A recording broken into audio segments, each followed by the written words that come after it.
The warning signal. Commander Elena Reyes stared at the holographic display floating above her command console, the blue glow illuminating her weathered face in the otherwise dimly lit observation deck of Echo Station. 6 years of monitoring this remote sector of space, and nothing had ever registered beyond the occasional passing comet or stellar debris. Until now. "Computer, verify anomalous signal pattern," she ordered, her voice cutting through the ambient hum of the station's life support systems.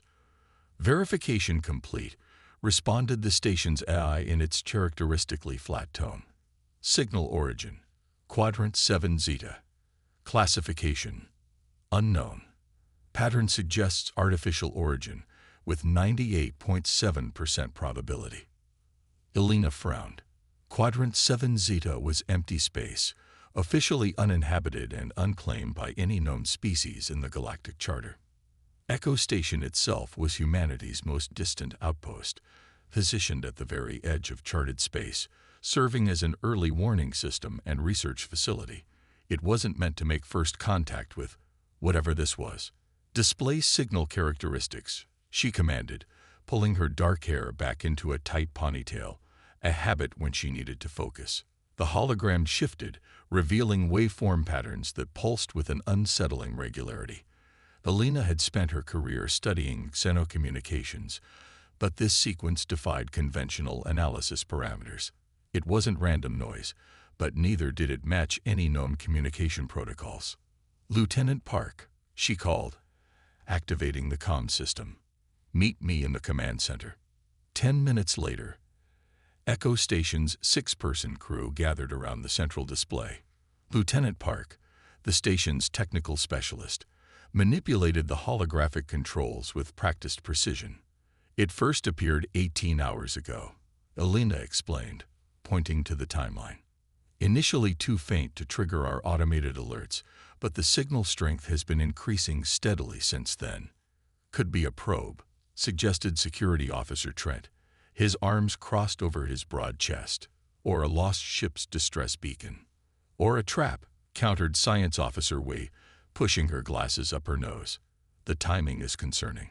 3 other frontier stations have gone silent in the past month." Elena nodded. "That's why we're following First Contact Protocol Epsilon. We observe, we record, but we do not respond." "Commander," Park interrupted, his fingers freezing above the controls. "The signal pattern just changed." The display morphed before their eyes, the waveform shifting into a new configuration that sent a chill down Elena's spine. No longer chaotic or ambiguous, the signal now pulsed in a pattern that any human communication specialist would recognize. SOS, the universal distress call from Earth's ancient maritime past. "That's impossible," whispered Y. "That's a human emergency code. No alien civilization would know to use it, unless they've encountered humans before," Elena said grimly. "Computer, access restricted files. Authorization raised Delta 9. Warning, accessing classified information." The AI responded. "Biometric confirmation required." Elena pressed her palm to the scanner. The display briefly flashed red, then opened a heavily encrypted database that made several crew members exchange surprised glances. 6 months ago, a research vessel called the Horizon disappeared in Sector 12, approximately 40 light-years from our position, Elena revealed. The disappearance was classified. Official records state it was lost due to drive malfunction. "You think whoever took the Horizon is sending this signal?" asked Medical Officer Chen, speaking for the first time. "I think someone wants us to believe that," Elena replied. "The question is why." Before anyone could respond, the station alarms activated, bathing the command center in pulsing red light. "Multiple objects approaching at sublight speed," announced the AI. "Configuration unknown. Estimated arrival, 12 minutes. Elena's training took over. Battle stations. Initiate emergency protocols. As the crew rushed to their positions, Elena accessed the station's limited defensive systems. Echo Station wasn't built for combat. It was a scientific outpost with minimal armaments, designed to observe and report, not engage. Their standing orders were clear. In case of direct threat, activate the quantum relay and evacuate. But something about this situation felt wrong. The timing was too perfect, the signal too precisely calibrated to attract human attention. Whatever was approaching, Alina suspected they had just walked into a carefully laid trap. The view screen showed the approaching vessels, sleek, predatory shapes with biomechanical elements unlike any known ship design. Their hulls absorbed light rather than reflected it, making them appear as moving voids against the starfield. 7 vessels detected, reported Park, his voice tight with tension.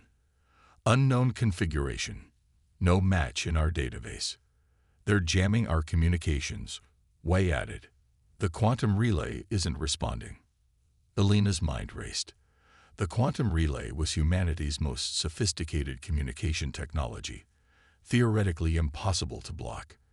If these beings could jam it, they possessed technology far beyond what the Alliance had encountered before. Attention unidentified vessels. Alina broadcast on all frequencies. This is Commander Alina Reyes of Echo Station, a scientific outpost of the Terran Alliance. State your intentions. The response came not as words but as action. The lead ship fired a concentrated energy beam that struck Echo Station's outer sensor array, slicing through it with terrifying precision. Shield integrity at 60%, announced the AI. Warning. Additional weapons lock detected. They're targeting our life support systems, Park said, frantically working his console. Precision targeting. They know exactly where to hit us. Alina made her decision. Prepare emergency evacuation protocols. Download all station data to secure storage. She hesitated, then added, and prepare the beacon. The crew fell silent. The beacon was a last resort technology, developed in the aftermath of the Proxima War, but never deployed. Its use required direct presidential authorization. Using it without approval would end her career at best, result in court-martial at worst. Commander, Wei said quietly, the beacon protocol requires. I know what it requires, Alina interrupted. And I know what's at stake. If these are the same beings that took the horizon, and possibly destroyed our other outposts, the Alliance needs to know what we're facing. Another impact rocked the station, sending Alina crashing against the command console. Hull breach on level 3, reported the AI. Emergency containment activated. Commander, Park called out, his voice tight with controlled panic. I'm detecting transports launching from 3 of the vessels. They're sending boarding parties. Alina straightened, ignoring the blood trickling from a cut on her forehead. Trent, arm the crew.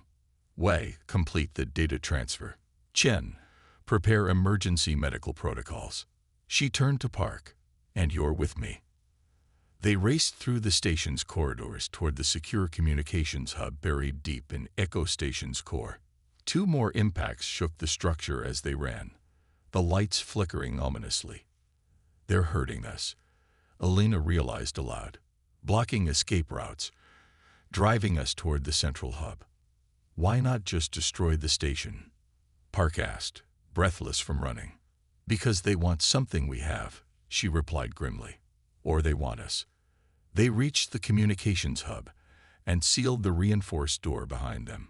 Alina's authorization codes unlocked a hidden compartment in the floor, revealing a device unlike any standard Alliance technology. Sleek, black, with pulsing blue veins of energy coursing through its surface, the beacon seemed to absorb the light around it. Last chance to reconsider, Commander, Park said quietly. Alina met his gaze. If we don't do this, no one will know what happened here. No one will be warned. She placed her palm on the device's surface. Authorization. Rise. Alina M. Commander. Echo Station. Emergency Protocol Omega. The device hummed to life, its surface glowing with increasing intensity. Designated recipient.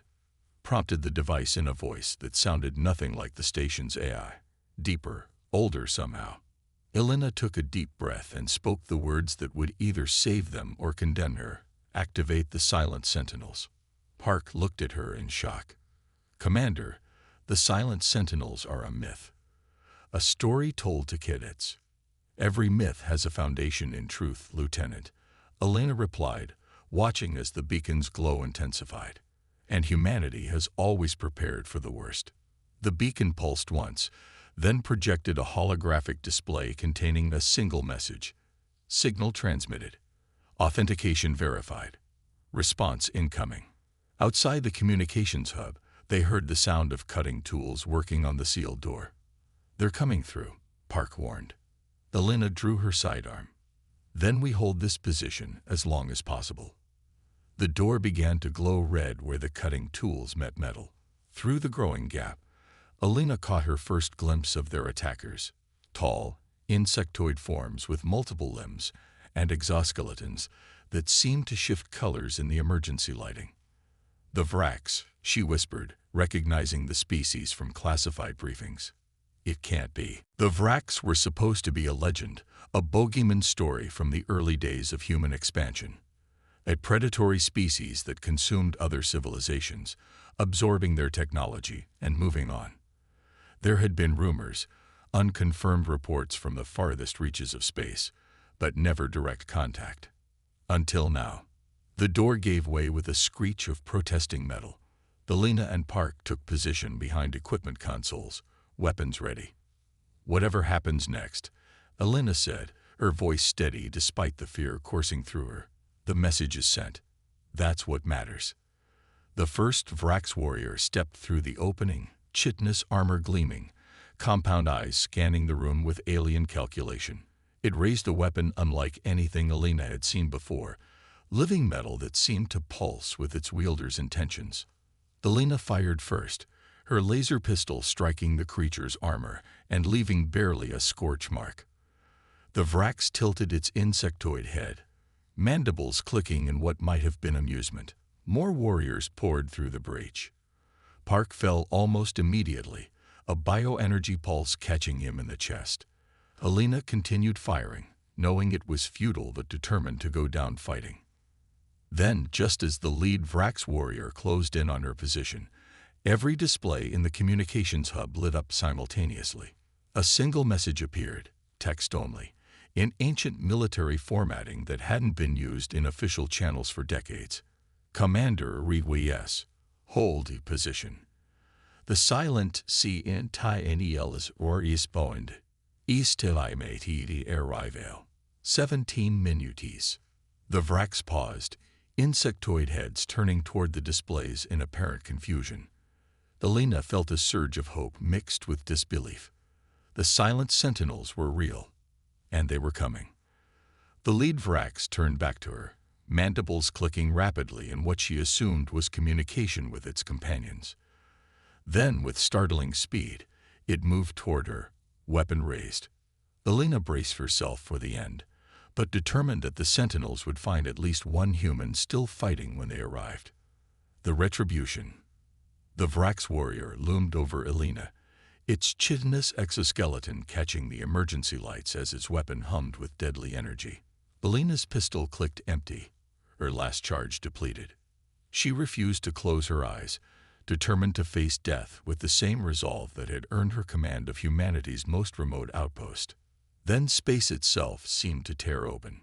The station's sensors screamed with warnings as reality distorted just beyond Echo Station's perimeter.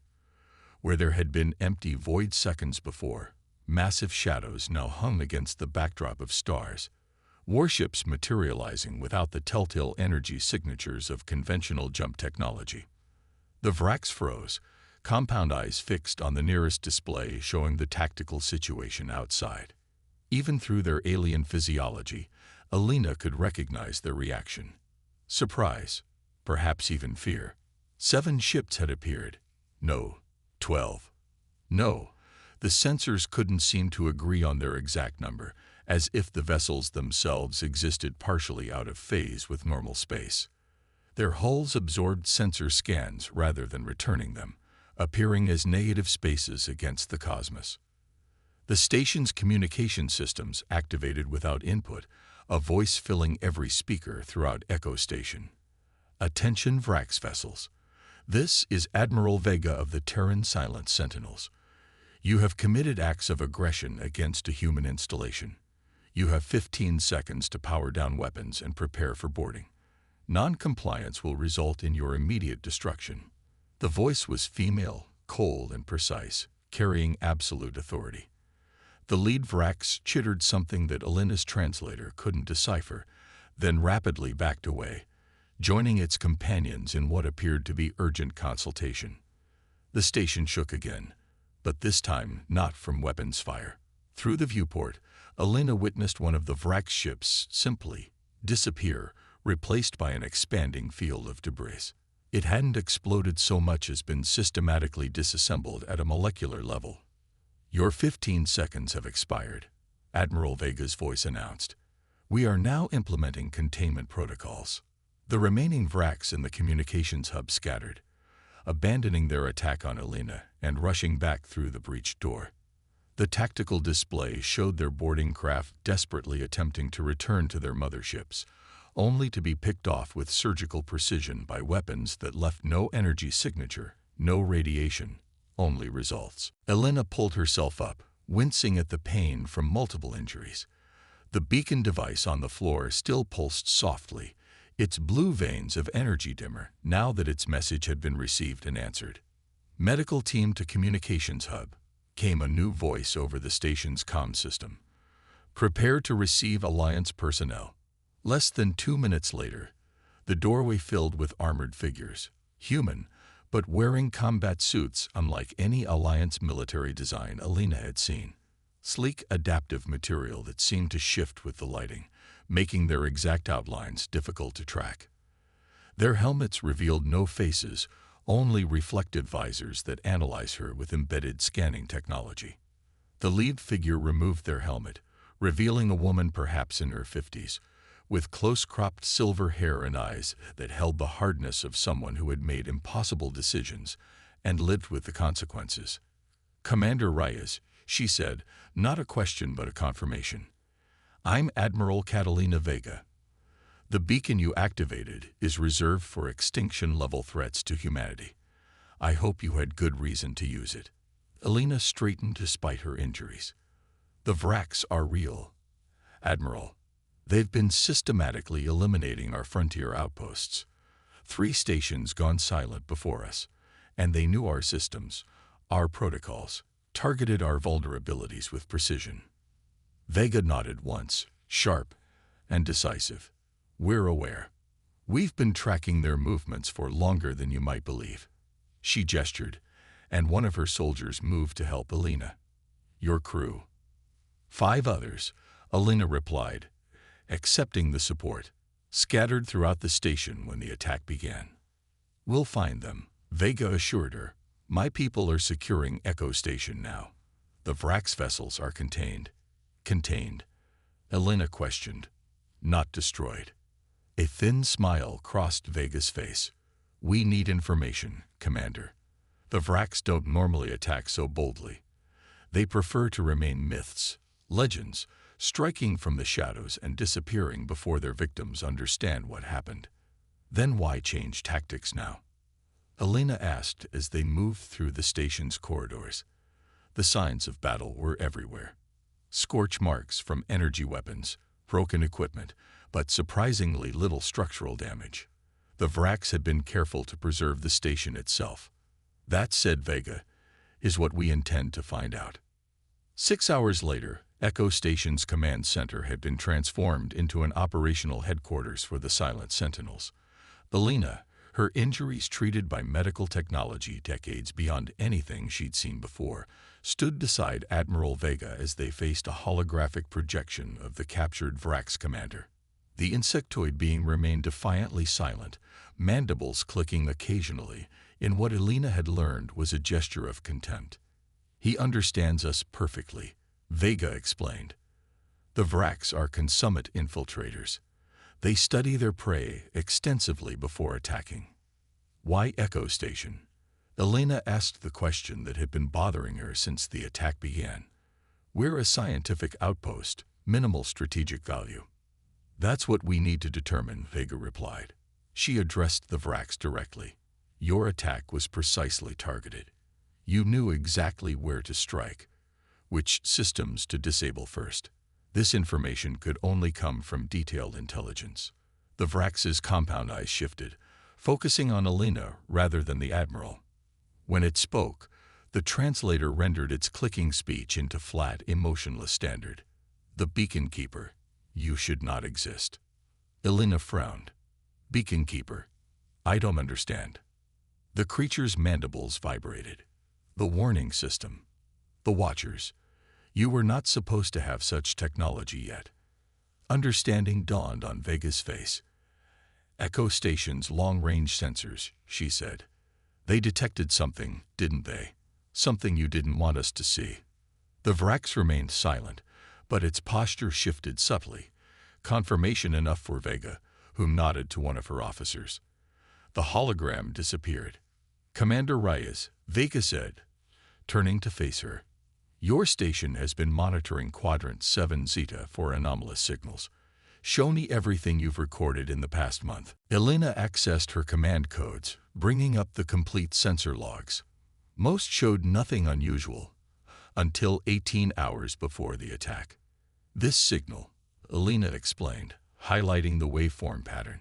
Initially too faint to trigger alerts, but steadily increasing in strength. Then it shifted to mimic an SOS pattern. Vega studied the data, her expression darkening. Allure. They wanted to confirm what your sensors could detect. She tapped her wrist communicator. Sentinel actual to Nemesis. Prepare a jump to Quadrant 7 Zeta coordinates. Full combat readiness. Elena watched as the silent Sentinel's crew moved with practiced efficiency, preparing for whatever threat lay hidden in supposedly empty space. You should know what you've stumbled upon, Commander, Vega said quietly. The Vrax aren't just raiders or conquerors. They're advanced scouts for something worse. Elena felt a chill run down her spine. Worst how? The Vrax serve what they call the Harvesters, a coalition of predatory species that move through galactic space like locusts, stripping inhabited worlds and moving on. They've destroyed 17 known civilizations in the past millennium. And now they've found us, Elena concluded. Vega nodded grimly. They find promising species, study them from afar, then strike when the civilization reaches a specific technological threshold. Advanced enough to be worth harvesting, not advanced enough to pose a serious threat. But they didn't account for the silent sentinels, Elena observed. No, Vega agreed, because officially we don't exist.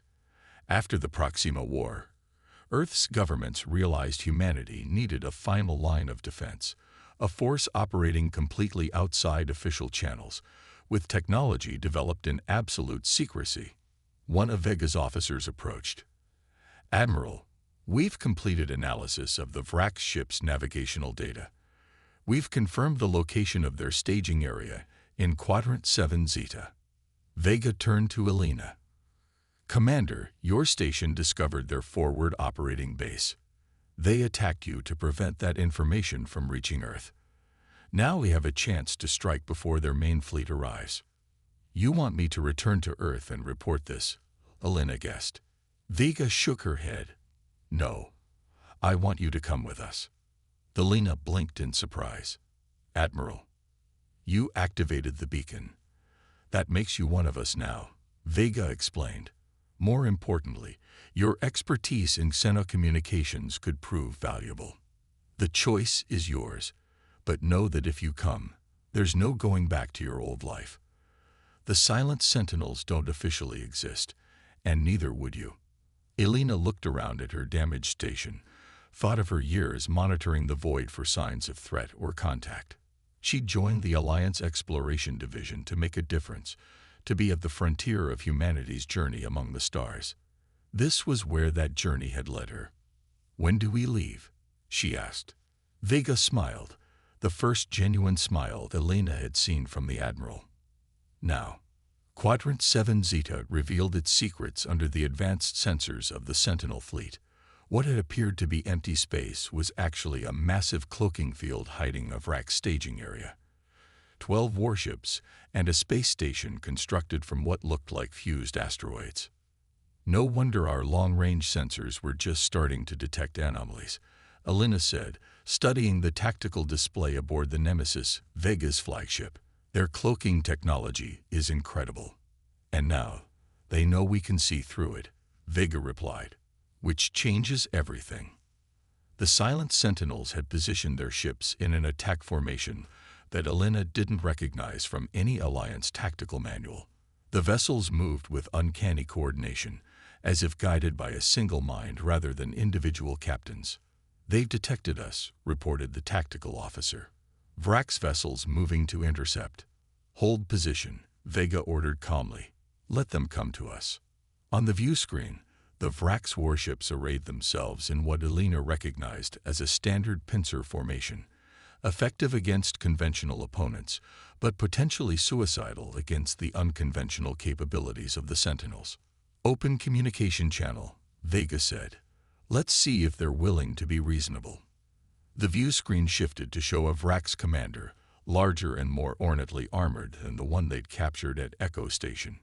Human vessels, the translator rendered its clicks and chirps. You have violated sovereign Vrax territory. Retreat immediately or be destroyed. Vega stood, hands clasped behind her back. This sector belongs to no one.